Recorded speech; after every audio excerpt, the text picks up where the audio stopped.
Christophe Caron, comment ça va? Ça va bien, vous? Très bien. Défendons Filosa. Oui.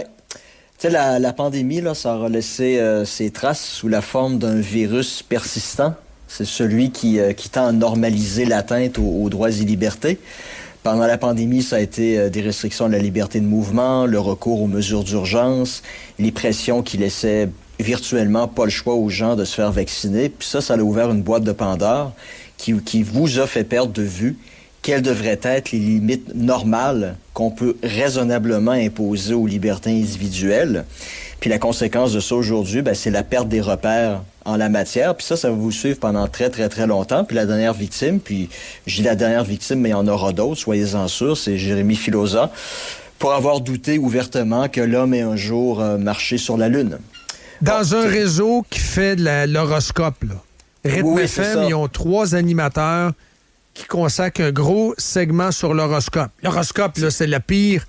C'est la pire stupidité, je veux dire. C'est comme avoir Jojo Savard comme animatrice à tous les jours. Là. Ben oui. Je veux dire, en termes de réputation de la station, là, je pense qu'il y a une atteinte juste en discutant d'astrologie. Hein. La balance est dans Taureau. Ils gardent le job. Le gars, il dit « Ouais, je suis pas sûr qu'on est allé sur la Lune. » Il rentre pas un matin.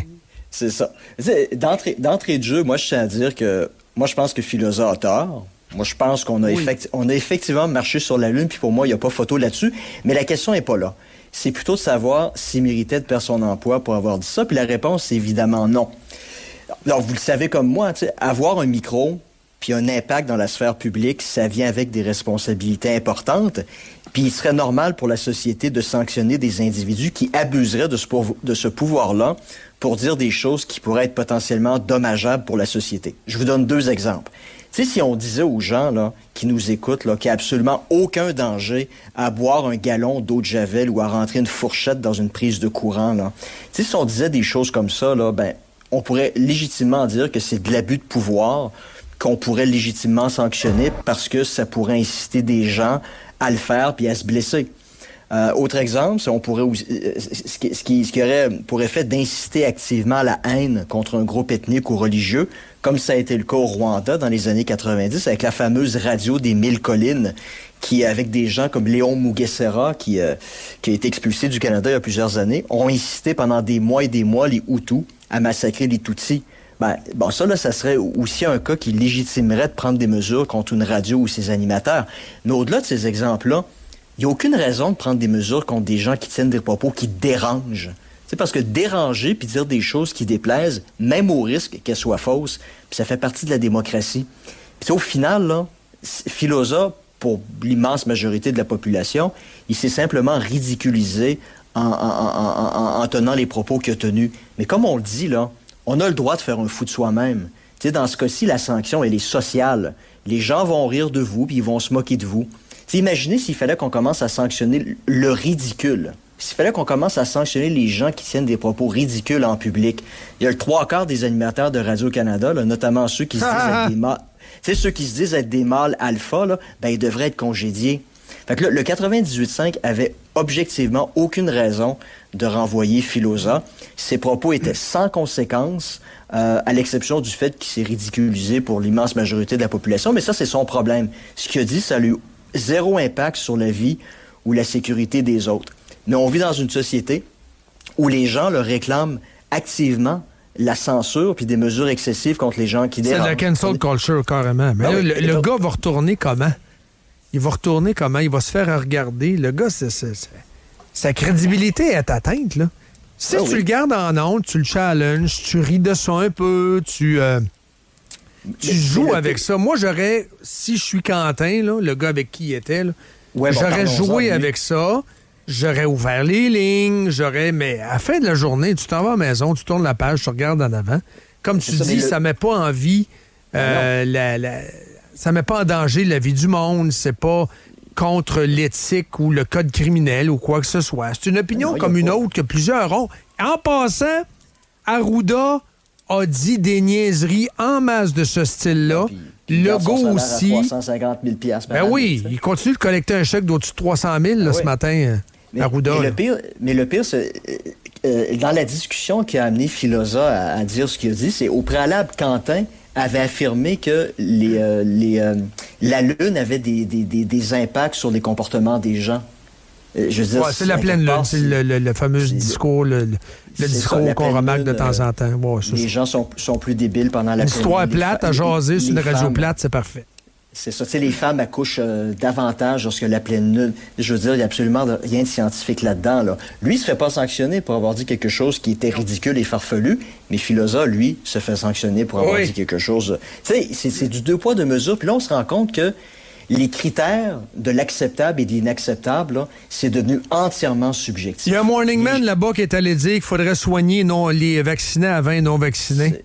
C'est ça. Ben oui. Il a encore sa job. Il est correct. Il a encore sa job. Mais c'est ça, c'est le problème. C'est, si on vivait dans une société normale, les gens sauraient, voici la ligne entre l'acceptable et l'inacceptable. Ben, si tout le monde connaît la ligne, si vous décidez de franchir cette ligne-là, elle est claire, elle est connue de tous, vous allez en payer les conséquences. Mais là, la ligne, on la connaît pas.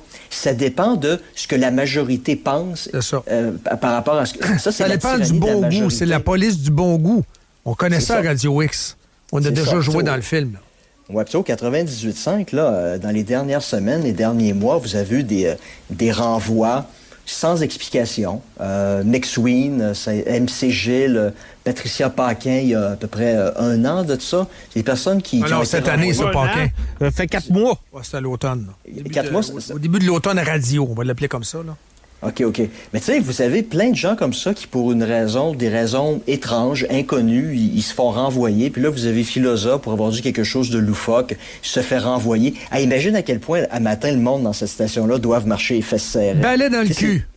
C'est mini Corée du Nord, là. Si vous dérangez, si vous regardez le king de la station un peu croche, vous vous faites mettre dehors. Si vous dites quelque chose qui va être considéré comme étant loufoque et farfelu par la majorité, vous vous faites mettre dehors. Sérieux, là, ça doit être un environnement hyper toxique, là. Comme je te dis tantôt, il faut que le gars revienne.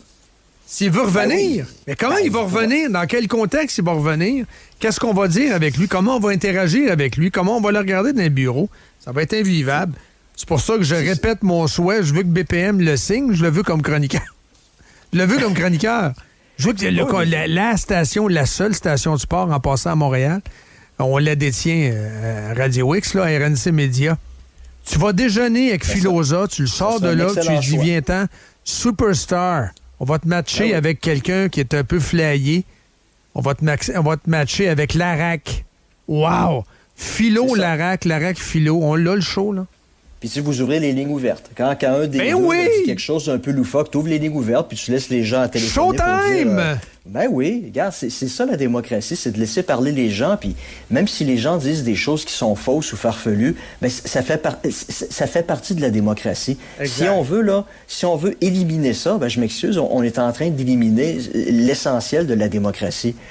Puis tu sais, encore une fois, si on faisait la liste de tous les propos farfelus qui ont été tenus par des gens qui ont pas encouru de conséquences, là, la liste, ça serait longue. Là, je me suis amusé. Le gars qui vend le vaccin, tu pogneras jamais à COVID avec ça? Puis là, j'ai mis sur mon Twitter hier, des scientifiques disaient, si vous faites vacciner sur le 2e bras, vous allez augmenter vos chances d'être immunisé. C'est quoi ces affaires-là? Ça, je l'ai pas entendu, celle-là. Si vous dépensez 10 milliards pour un tramway, vous allez sauver l'Antarctique. Parce que l'Antarctique est en train de se réchauffer de 30 degrés. C'est pour sauver les pingouins. C'est bon, ça. Je l'aime, je l'achète. C'est des propos complètement saucés, là, qui vont laisser des belles conséquences sur votre compte de taxes, là. Ça, c'est un propos qui va avoir des conséquences sur les gens. Il y a 67 tu vas te plaquer, tu vas voir un médecin. Alors, celle-là... Ouais, ça, c'est pas pire, hein? Il y a 67 genres possibles, puis les gens sont libres de choisir lequel ils souhaitent. Mais la conséquence de ça, c'est mégenrer quelqu'un, puis vous allez en payer les conséquences. En 2021, il y a un tribunal de la Colombie-Britannique qui a conclu que le fait de mégenrer une personne dans le cadre de son travail constitue une atteinte à ses droits humains. La personne qui a mégenré un de ses collègues a été condamnée à payer 30 000 $ de dédommagement. Ou Jordan Peterson, qui a été forcé à une séance de rééducation. où il n'y a aucun problème à ce que les hommes puissent utiliser les toilettes des femmes. Ben, la conséquence de ça, c'est que vous commencez à avoir des cas d'hommes qui sont accusés de viol parce qu'ils ont fait du touche-pipi dans les toilettes des femmes. Là. Ou encore, le vaccin contre le COVID prévient la transmission du virus. Puis on rajoutera à tout ça une anthologie des propos farfelus de Gilles Brien sur les changements climatiques à TVA. Tu sais, à un moment donné, là, si vous voulez entrer dans ce jeu-là, de sanctionner les propos loufoques et ridicules, là, ben il y a énormément de personnes qui vont perdre leur job et qui vont être sanctionnées. Ça, c'est un jeu extrêmement dangereux à jouer, puis honnêtement, c'est un jeu dans lequel personne ne devrait jouer dans une société démocratique. Mais ça montre à quel point la liberté, la démocratie, c'est des concepts qui veulent plus rien dire. Tu sais, au cours de la dernière semaine, on a des débats avec PSPP, puis André Pratt et compagnie sur le budget de l'an 1. Oui. Ben, la réponse des souverainistes, c'est « Ah, maudite gang de libertariens qui pensaient juste à votre liberté. » Et comme tu sais, c'est rendu une insulte. C'est devenu une insulte, alors que ça devrait être « Ah non, ben c'est légitime, puis c'est important, puis on va prendre ça en considération. » Les gens s'en foutent de la liberté, puis vous avez des gens qui applaudissent, puis qui réclament de la censure, encore de la censure, puis toujours plus de censure. Il y a quelque chose qui fonctionne vraiment pas bien au Québec puis au Canada, là. Merci beaucoup, prof. Super ce matin. Merci. Ciao.